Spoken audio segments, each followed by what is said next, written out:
पाकिस्तान के farmer foreign minister की एक स्टेटमेंट आज बन चुकी है न्यूज़पेपर की हेडलाइंस। जी हाँ, नमस्कार दोस्तों, मेरा नाम है सौम्या ओम प्रकाश और आज मैं आप सबका करियर विद सौम्या पे स्वागत करती हूँ, जहां पे हम इसी स्टेटमेंट के बारे में जानेंगे कि क्या ये स्टेटमेंट जो है भारत के लिए खुशखबरी है, क्या ये एक नफरत वाली न्यूज है, क्या ये कोई पॉलिटिकल स्टंट है। इन सारे सवालों को जवाब जो है आज आपको इस सेशन में मिल जाएगा। तो चलिए शुरू करते हैं। अभी रिसेंटली ही अगर हम बात करते हैं तो farmer foreign minister of Pakistan Bilawal Bhutto ने स्टेटमेंट दी है कि देखिए, दो ऐसे जाने माने टेररिस्ट जिनमें से एक है हाफिज सईद और दूसरे हैं मसूद अजहर, इन दोनों को ही इंडिया को सौंप देना चाहिए। क्यों सौंप देना चाहिए? क्योंकि उनका मानना है कि इन दोनों ने ही इंडिया को कुछ ऐसे घाव दिए हैं जो शायद से कभी भी नहीं भर सकते और उन घावों की सजा जो है इनको मिलनी चाहिए। अब मेजर क्वेश्चन ये उठता है कि वो खुद पाकिस्तान से बिलोंग करते हैं और वो खुद अपनी ही कंट्री के बारे में, अपनी ही कंट्री के लोगों के बारे में ऐसी बातें क्यों कर रहे हैं। जब हमने इस सवाल का आंसर जो है ढूंढने की कोशिश की तो हमें उनके पास्ट में जाना पड़ा। जब हम उनके पास्ट में गए तो हमें उनकी मदर के बारे में पता चला, जिनका नाम है बेनजीर भुट्टो।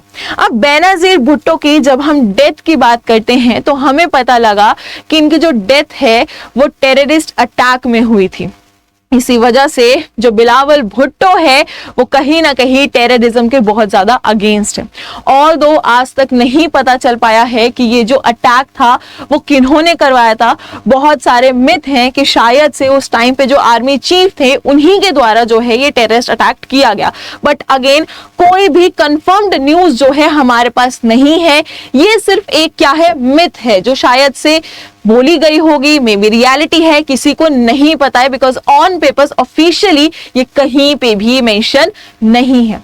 तो ये तो एक ऐसा रीजन हो गया जिससे शायद से सच में वो बहुत ज्यादा क्या है, इमोशनल है कि नहीं मुझे टेररिज्म खत्म करना है।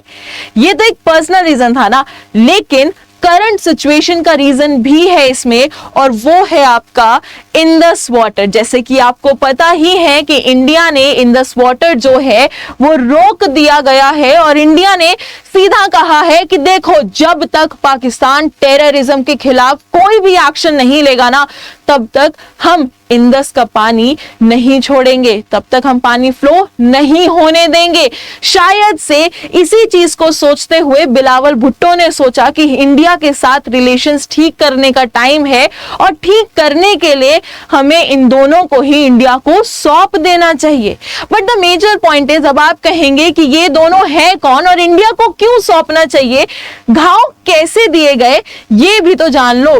तो जब हम चलते हैं तो सबसे पहले आते हैं हमारे पास हाफिज सईद। कौन है ये? He is founder of LET, वही मास्टरमाइंड जो 26/11 के पीछे है एंड ये वही इंसान है जो लास्ट 33 इयर्स से सजा काट रहे हैं जेल में।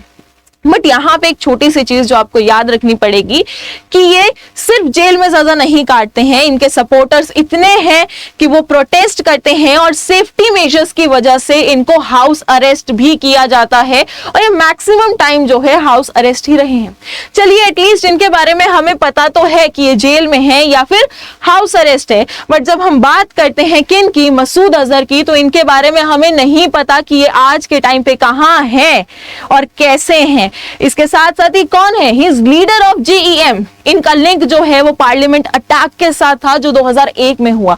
इनका लिंक जो है वो पठानकोट अटैक के साथ है जो 2016 में हुआ। इनका लिंक जो है वो 2019 के पुलवामा अटैक के साथ है और ये वही इंसान है जिनको यूनाइटेड नेशन ने ही ग्लोबल टेररिस्ट डिक्लेयर कर दिया है।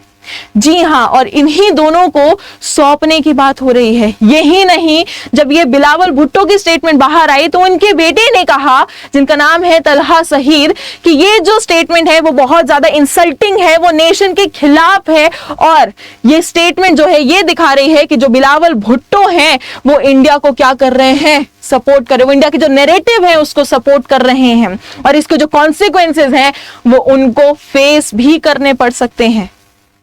सोच रहे हैं ना आप कि ये लोग तो अपने घर में ही लड़ाई कर रहे हैं भाई।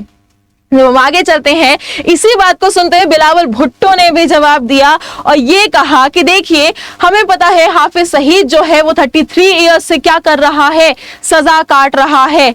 और अगर मैं बात करूं तो मुझे शक है कि जो आपका मसूद अजहर है वो अफगानिस्तान में हो सकता है।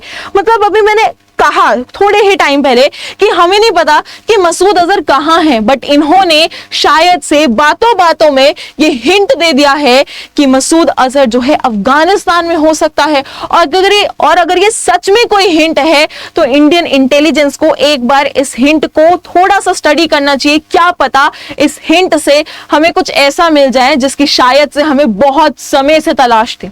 यही नहीं, जब हम आगे चले तो हमें यह भी पता चला कि जैसे ही बिलावल भुट्टो की स्टेटमेंट जो है पब्लिश हुई, हेडलाइन बनी, वैसे ही इमरान खान ने यह कहा कि बिलावल भुट्टो बहुत ज्यादा इमैच्योर है और उन्होंने ये नेशनल इंटरेस्ट के अगेंस्ट जो है स्टेटमेंट पास की है। शायद ये जो स्टेटमेंट है वो आपके FATF के प्रेशर में दी गई है या फिर वो इसलिए दी गई है बिकॉज इंदस का पानी नहीं छोड़ा जा रहा है। अब यहां पे आप कहोगे हमें ये तो पता है कि इंदस वाटर ट्रीटी क्या है, बट हमें FATF नहीं पता। तो जब हम बात करते हैं FATF की तो ये क्या है, फाइनेंशियल एक्शन टास्क फोर्स, जिसकी स्थापना कब हुई थी, 1989 में हुई थी। किसने की थी, G7 समिट ने जो है की थी। कहां पे की थी, पेरिस में की थी। हेडक्वार्टर्स कहां है, पेरिस है। कितने मेंबर्स, 39 मेंबर्स हैं इसके। किन किन चीजों का ध्यान रखता है, ये ध्यान रखता है एंटी मनी लॉन्ड्रिंग की, यही नहीं काउंटर टेररिस्ट फाइनेंसिंग की, यही नहीं combating financing of proliferation of weapons of mass destruction का भी क्या रखता है, ध्यान रखता है।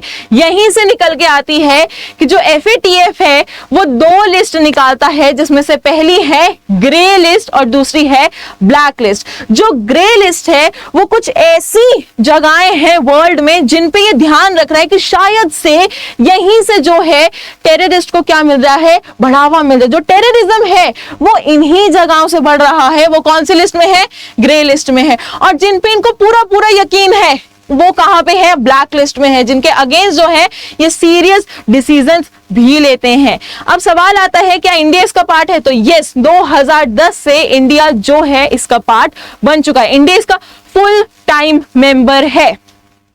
जब हम आगे चलते हैं तो हमें पता लगता है कि जो पाकिस्तान एरिया है ना वो कौन सी लिस्ट में है, ग्रे लिस्ट में है। कब से, 2018 से। और बहुत ज्यादा चांसेस है कि वो ब्लैक लिस्ट में जा सकता है। और जैसे ही वो ब्लैक लिस्ट में जाएगा वैसे ही बहुत सारे स्ट्रॉन्ग जो है रिस्ट्रिक्शंस उस पर लगा दिए जाएंगे, बिकॉज फिर कंफर्म हो जाएगा कि यस वो भी एक ऐसी जगह है जहां से टेररिज्म को बढ़ावा दिया जा रहा है।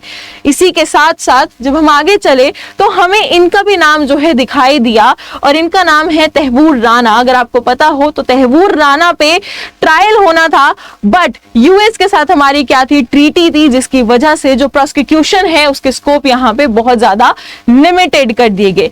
यही नहीं, अगर मैं बात करती हूं तो देखिए किसी भी कंट्री से किसी ऐसे को पकड़ना जो शायद से दोषी है वो आसान नहीं होता।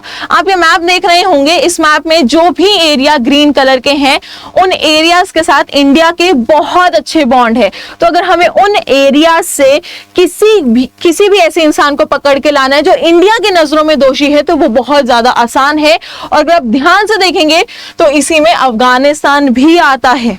वहीं अगर मैं बात करूं तो कुछ जाने पहचाने चेहरे भी आपको दिख रहे होंगे जिनको हम आज तक नहीं समझ पाए हैं कि इनका क्या करना है, कैसे इन पे कुछ कार्यवाही करनी है, राइट? क्यों? क्योंकि ये उन एरियाज में है जो ग्रीन कलर के नहीं है।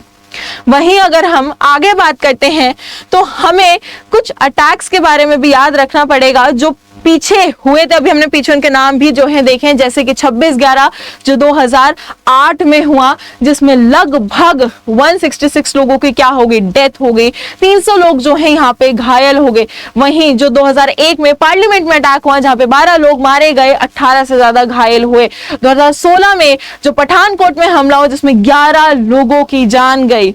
आगे जब 2019 में गए तो यहाँ पे पुलवामा हमला हुआ जहाँ पे 40 CRPF जवानों की क्या है जान गई, 35 से ज्यादा जो जवान हैं वो घायल हुए। तो कुछ यही वो इंसिडेंट है जिसकी वजह से बिलावल भुट्टो ने कहा कि इन दोनों को जो है भारत को सौंप देना चाहिए। तो आप लोगों का क्या कहना है? क्या ये कोई पॉलिटिकल मूव है? क्या वो कुछ चीजों से डर गए हैं? क्या ये एक स्ट्रैटेजिकल मूव है? क्या वो सच में इंडिया के साथ दोस्ती बढ़ाना चाहते हैं? आपका क्या जवाब है मुझे कमेंट बॉक्स में जरूर बताइएगा। और इसी के साथ अगर आपको ये वीडियो पसंद आया तो प्लीज चैनल को सब्सक्राइब करना, वीडियो को लाइक करना और अपने हर दोस्त के साथ, फैमिली मेंबर के साथ शेयर करना। और अगर आप चाहते हैं कि आप मुझसे कनेक्ट हो पाए तो डिस्क्रिप्शन बॉक्स में टेलीग्राम एंड इंस्टाग्राम लिंक दोनों ही प्रेजेंट है, आप उसको क्लिक करके मुझसे कनेक्ट हो सकते हैं। So thank you everyone and have a really nice day. Do take care of yourself.